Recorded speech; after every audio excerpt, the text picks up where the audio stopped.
Slave 2 with the Senior Pickleball Report powered by TNC Network. Let's get it going.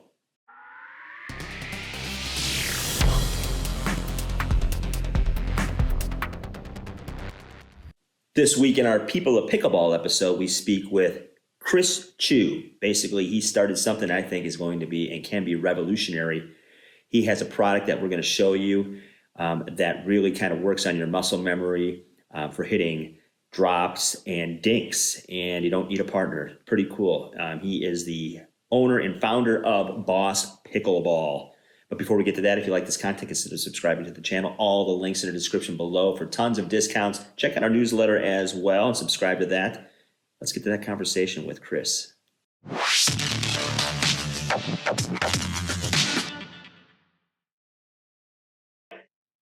From BOSS Pickleball, hey, Chris, welcome to the Senior Pickleball Report. Thanks. It's a pleasure to be here. Very happy. Yeah, so you and I met, obviously, PickleCon in Kansas City in early August, and we were on a panel together about drilling, which you got to sub in, and you got to show your product, which we'll talk about in a little while here. But before we get into all of that, obviously you had to get into the sport somehow and discover pickleball in your own life. So maybe take us through a little bit of the background of how kind of pickleball and this goofy whippleball sport, started to get into your life, because it's one thing to obviously play it. It's another thing to develop a product. So how did it begin for you?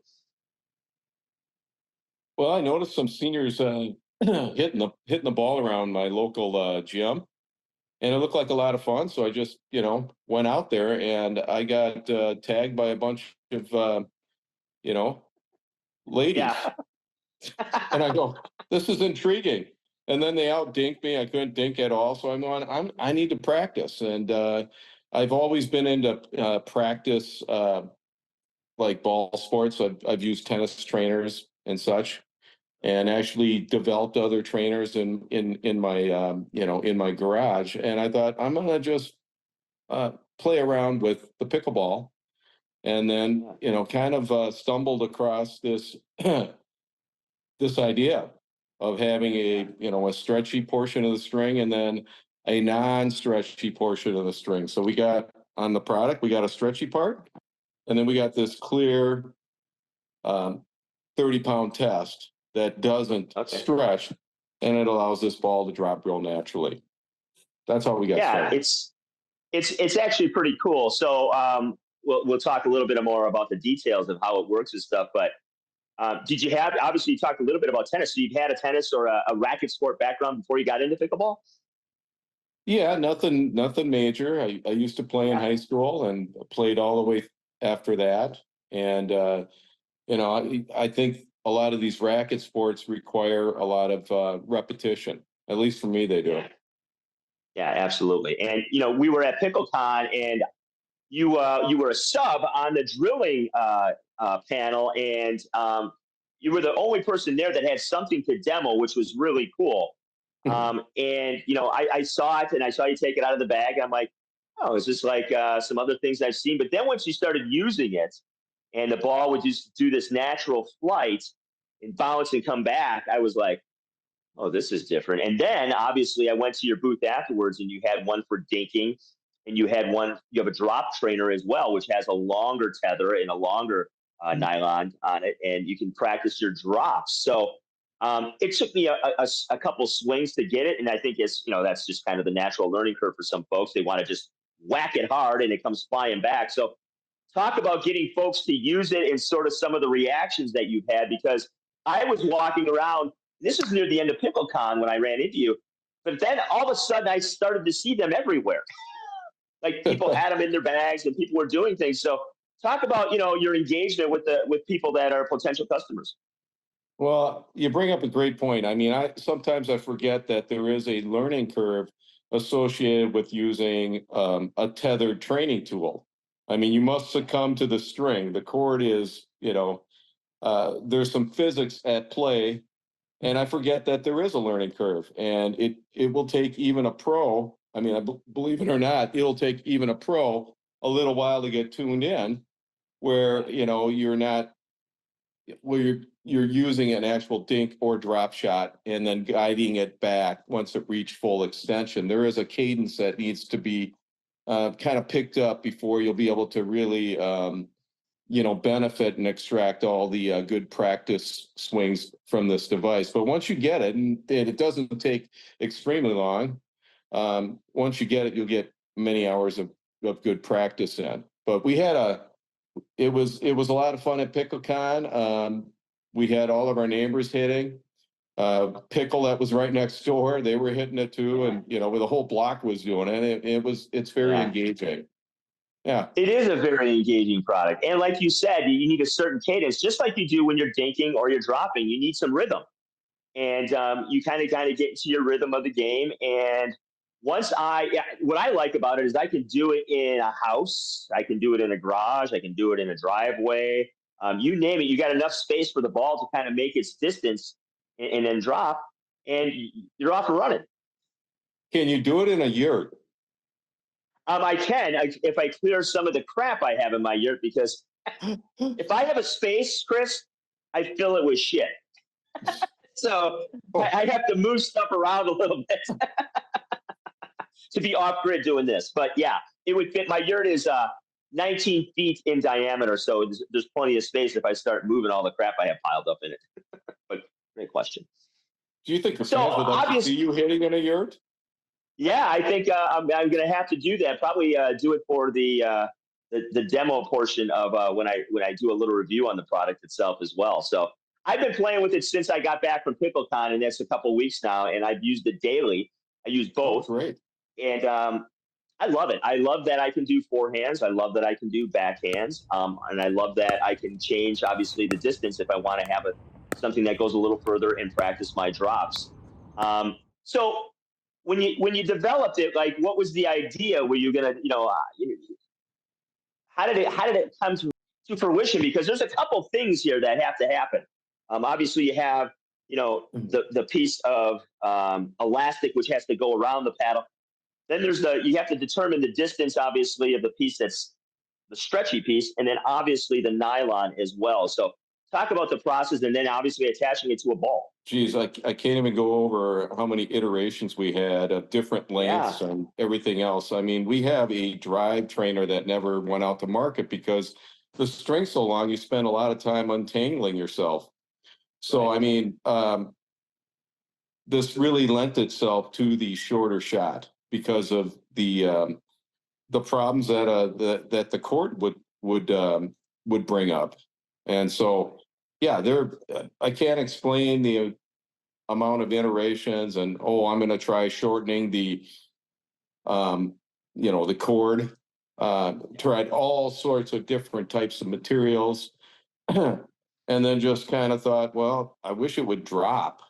And that's where we came with the non-stretchy part, which is the patent pending part of the device. So I mean, there's plenty of them that have the elastic, and the elastic just does that. And when it snaps back that fast, you don't have time, and it's not realistic to how play is. So we stumbled across a length for each elastic and inelastic cord that kind of optimize realistic ball play.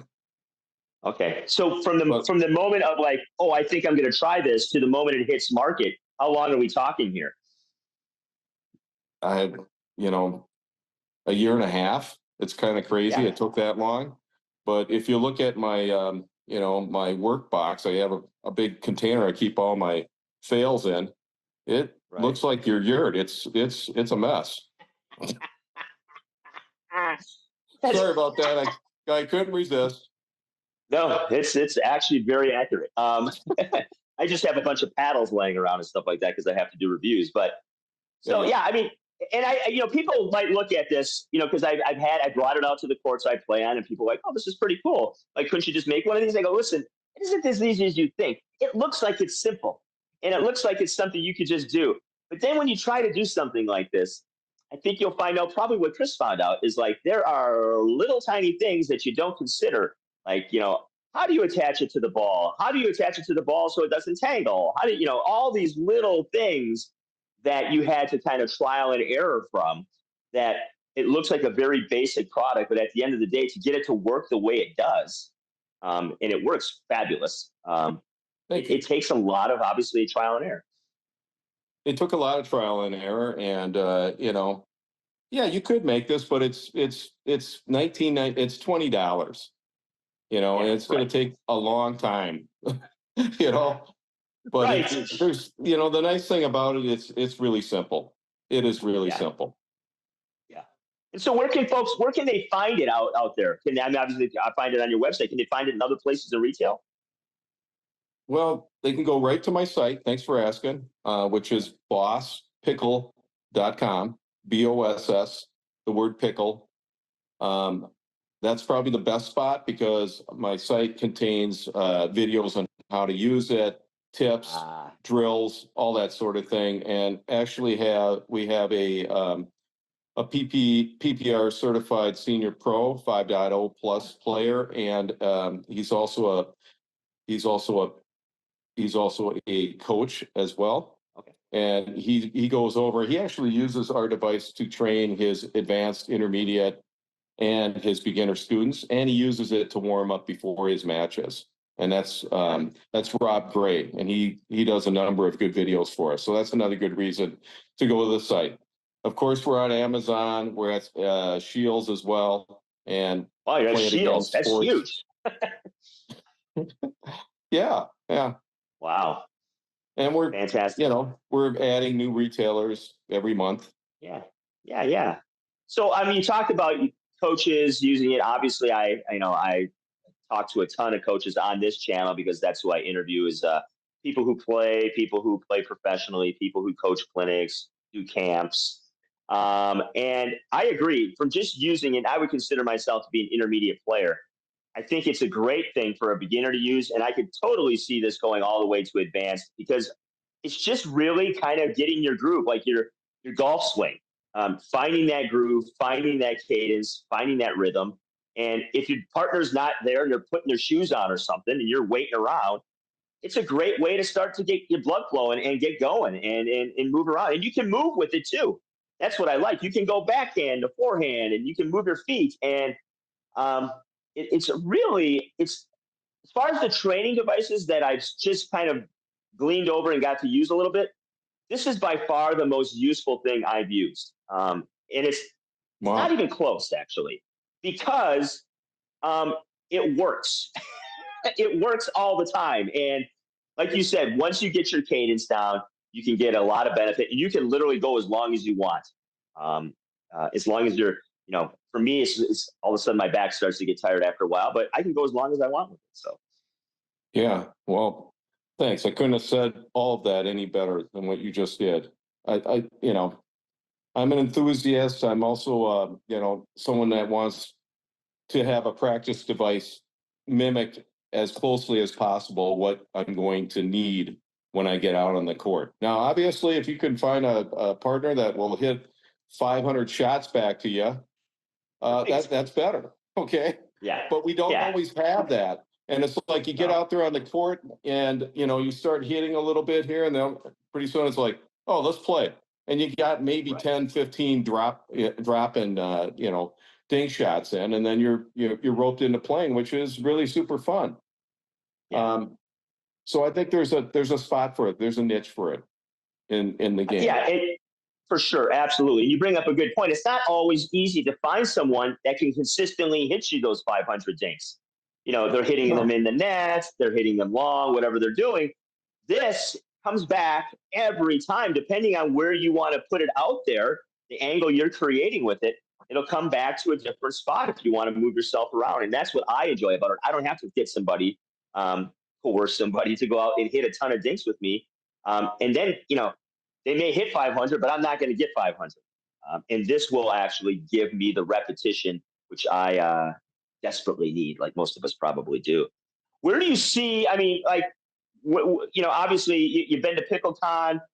What else do you want to do with the product? You kind of trying to break into some clubs. You're trying to get it to, and obviously get more and more people's hands. I would think specifically people that can, have access to people that can coach, players and things like that. Well, That's a great question. I think with the nature of the device, I think what I want to work on is getting it in the hands of coaches and figuring out a way to set up programs with coaches so that they can progress their players. My coach says he can progress them 50 to 70% faster when they drill with this device. And so then he can add even more value strategically and with more advanced skills and how to play and how to be in the correct positions because he's built a strong foundation of thinking and dropping. I think that's where I want to go with it next because um, I think that's where I need to take this thing next. Yeah, I would agree. I think you bring up something vital here that, obviously if people could do the work with this, and then show up to camps and clinics, or if they go to a camp or clinic, they learn a technique, take it home, work on it with the trainer, and then obviously when they do something else, if they go to another camp, they've already got that groundwork. And like you said, the coach can work on some other things, maybe some strategy, because now they have the repetition, they have the muscle memory, they have the footwork, and they can do all of that on their own without anybody else, and they can do it in the comfort of their own home or garage or wherever they are. Um, I think for you, sky's the limit because obviously there's a ton of people getting certified. There's a ton of pros who already have camps and clinics. I think you have a ton of options out there, which is exciting because um, I think it's a great product. And I'm excited to see it in the hands of other people. And I think if I show up to PickleCon next year, which again is in Kansas City, from what I understand, um, I hope to see it in more people's hands on the courts. Yeah. Well, I need to mention a couple of things. These are built in Moose Lake, Minnesota, by USA. Cottage Industry.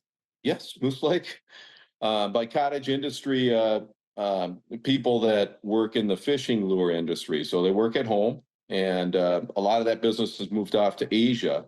So this is a made in USA product right here in Minnesota, and it's Right the on. only training device that is guaranteed to improve your game, Mike, in 30 days. So all we say is Yeah. hit 10 minutes, you get 500 dink shots in 10 minutes, about 350 to 400 drop shots in 10 minutes. And if you do that every day for 30 days, we know your shot is going to improve. And if it doesn't, I have a link on my website. You just go out there and fill in the form and we'll send your money back. Yeah.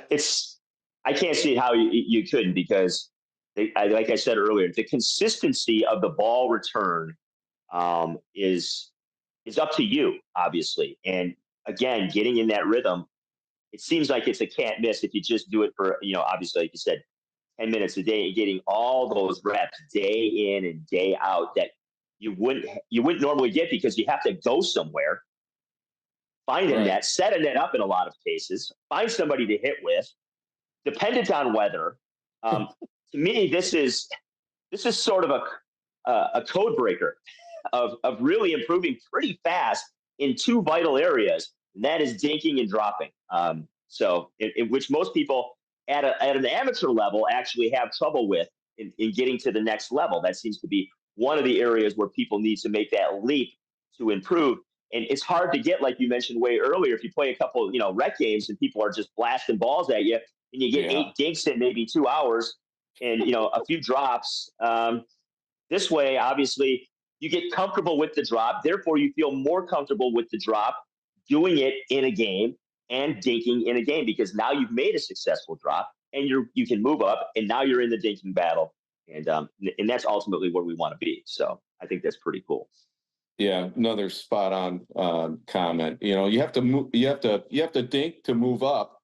You have to Yeah. drop to move up, and dinking and dropping also helps you move up in your playing skill. It'll help you move from 3-5 to 4-0, let's say.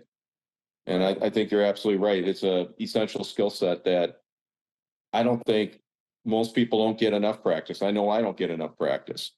No, I don't either. And I have a ball machine and all that, but I can do so many more consistently so many more with this. And that's what's amazing about it. So obviously, we talked briefly in the beginning about PickleCon, where you and I met, and the first of its kind, obviously, in Kansas City, in the Civic Center, bunch of courts, like 75 courts to play on, different surfaces, 140, 150 vendors, Hmm. panels, which you and I participated in, a pro league playing, tournaments playing, clinics, you name it. Um, and it's in Kansas City again next year. What are your initial thoughts of how it went, and where do you like to see maybe it go? Well, like you said, I thought it was a great first run, first initial start, and I'd like to see more of these types of events. It was super fun. I mean, It the was. NLP, just because I mean they're really high level players, Yeah, but they make more mistakes than the pros, and it was actually really entertaining to watch them yeah, just it bashing was. the ball back and forth. I mean, it scared me, you Yeah. know. So I thought that was great, and I'd like to see it continue. I think the only thing that probably maybe that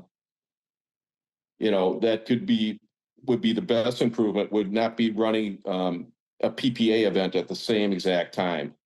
So Yeah, I if would they agree. could coordinate where they don't happen at the same time, I think that would be a really good thing. But I'd love to see more of these. I thought it was a great event, super fun, and the venue. I thought the venue was perfect.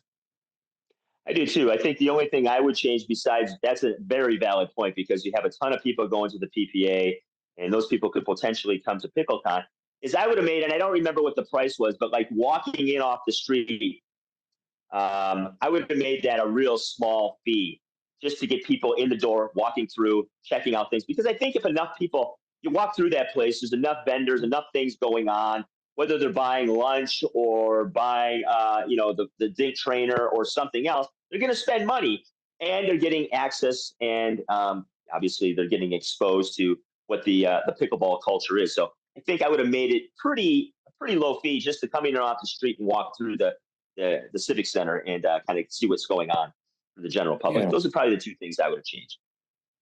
yeah, I agree with that. I mean, I think the main draw would be the tournament, and also being able to get on the court and play yourself, and then the rest of that is just a lot of good gravy after that. Absolutely, and a lot of cool vendors. I mean, they. I don't know. Did you go to the vendor party? Oh yeah, Unbelievable. I mean, you want to did start a. you? Oh yeah, you want to start a conference. I was impressed with that start. I mean, beautiful building. Obviously, open bar, hors d'oeuvres, a little buffet, a band. Jack Stock and Leah Jansen playing pickleball, and you know it was dynamite. I was like, holy cow, they spent some money on this. Yeah, that was a wonderful kickoff, no doubt. Yeah, yeah, no doubt. Done So, and those are the absolutely perks, I right. think, of being involved. I know there was a few vendors that I deal with, and they were sort of hesitant year one to see what it was and what it could be. But the few people I've followed up with, I'm like, yeah, I think you should go, because if we want something like this to hang around, we need people to participate. And B, I think it's just, I think it's got a huge upside. And there's a ton of people. I made a ton of connections, just like I have with you. Yeah, it was a great party. I didn't know who Just Paddles was until that, and you know, they dropped some dollars on that, and I appreciate it. I look at them in a very positive light, and yeah, it was a great event. Right, absolutely. All right, Chris, before we get you out of here, obviously this sport it's been around nearly 60 years, but it has exploded in the last 5 or 6. Um, where do you see it going? Because I think we're still in the Wild West, phase of this, like people kind of throwing everything up and seeing what sticks. Um, Hmm. where do you see it going? Where would you like to see it go? I mean, as far as you can talk about anything, if you want to talk about the retail end, or if you want to talk about, um, you know, the game itself or whatever, but like where is this going? This is crazy.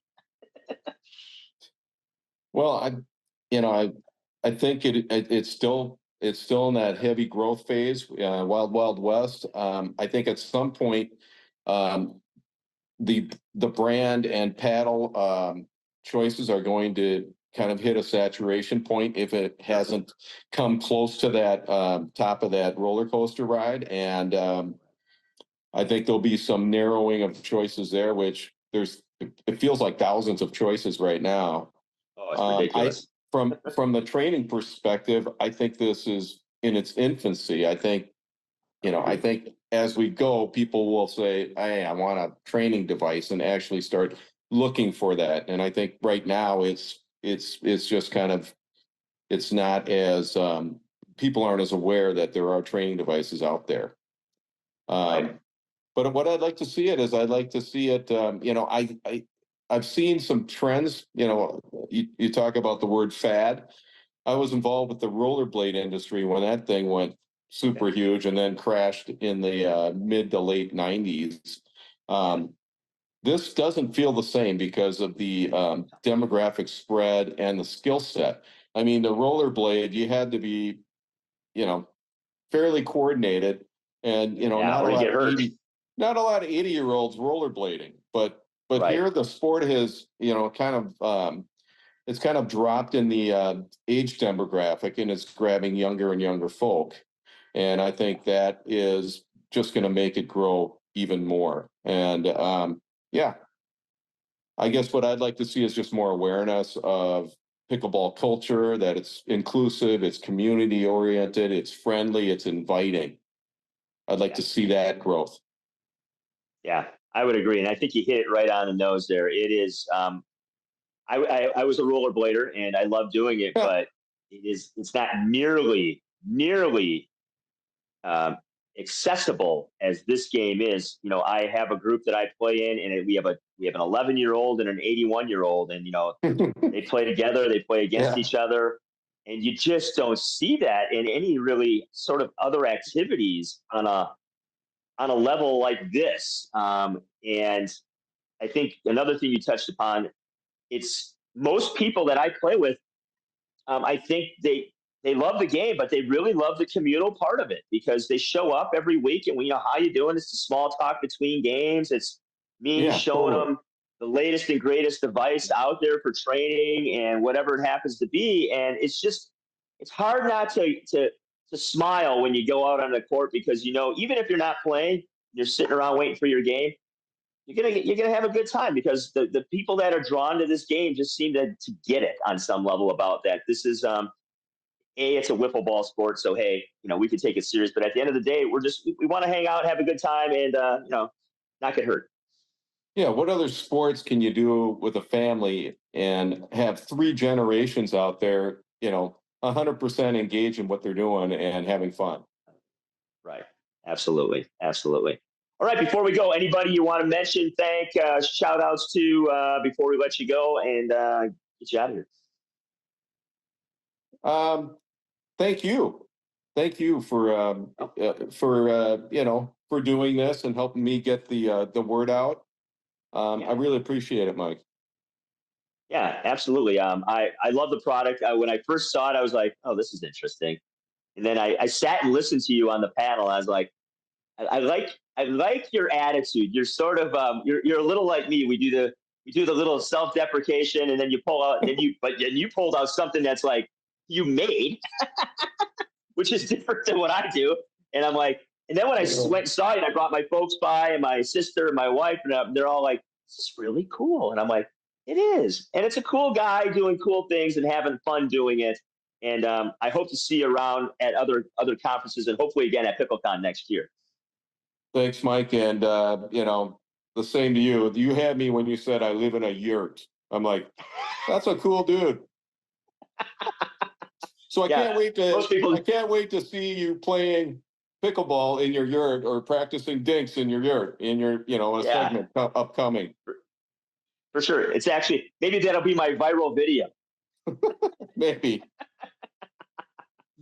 All right, Chris from BossPickleball.com. Get your dink and drop trainers. I'll have links in the description. Obviously, you saw some clips while we were talking here of me using it. And $20, you can't go wrong, folks. Go to his website, pick it up, watch the videos for different ways to use it. Thanks for joining us, Chris. Thanks. My pleasure. Hope you enjoyed our interview with Chris. Check out the links in the description below and get yours today because it's a game changer. All right, folks, at the end of the day, you know what to do. Let's pickle.